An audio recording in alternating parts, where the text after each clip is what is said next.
And part of the answer is that actually our personalities remain very stable as we age. So who we are as people remains pretty much a constant throughout the lifespan.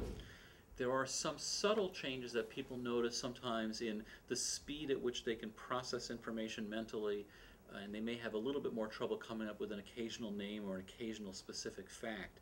But most of our intellectual functions remain the same as we age with normal aging. So people who are having significant trouble with their memory or other intellectual functions, that's not normal aging. That's something that's disease of some sort that's worth investigation.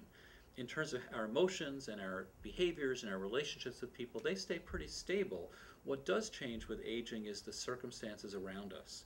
And so we may be facing illnesses or disability in ourselves or in our loved ones. We may find that our roles in life, whether they be with our occupation or with our hobbies or our family relationships, that those might change because of retirement, because of illness, because of changes in the family as the family grows older. And so we have new things to kind of negotiate in our lives as we get older. But we bring the same strengths and sometimes the same limitations that we've had our whole lives to deal with these things as we grow older.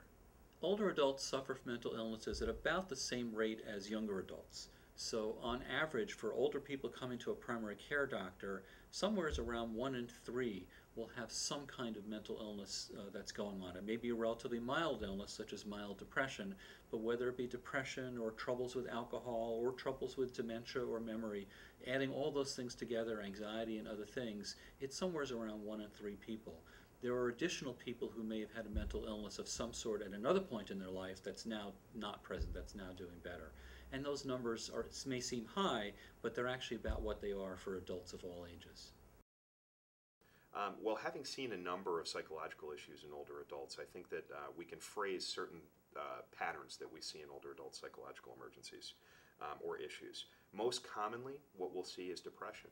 And, that's certainly something that is of concern in the elder population as it is in any age group. But it's different in terms of evaluating it with older adults, because oftentimes it's a later in life loss of interest in what is going on around them, things that have in the past given them happiness, and basically not being able to do what they used to be able to do is often something that drives elder adults or elder folks to depression. In addition to depression, and we'll talk a little bit more about that in a minute, we also see along the same lines suicidal ideations. As they become more depressed, we may see patients that become suicidal. They may also be just ignoring their needs. They may not be eating. They may not be taking their medications appropriately. Those lead down that road of trying to end their own life potentially. They may not seek medical care. So all of those things lead down that kind of psychological depression, suicidal ideation road.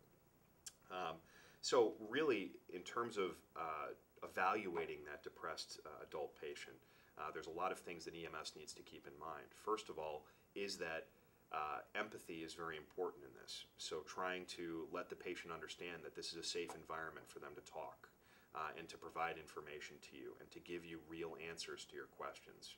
It can sometimes be difficult to draw truthful answers out of these elder patients that are depressed and potentially even suicidal or not taking care of themselves. So try and draw them down that road of empathy, respect, trust, to get truthful answers from them in relation to your questions.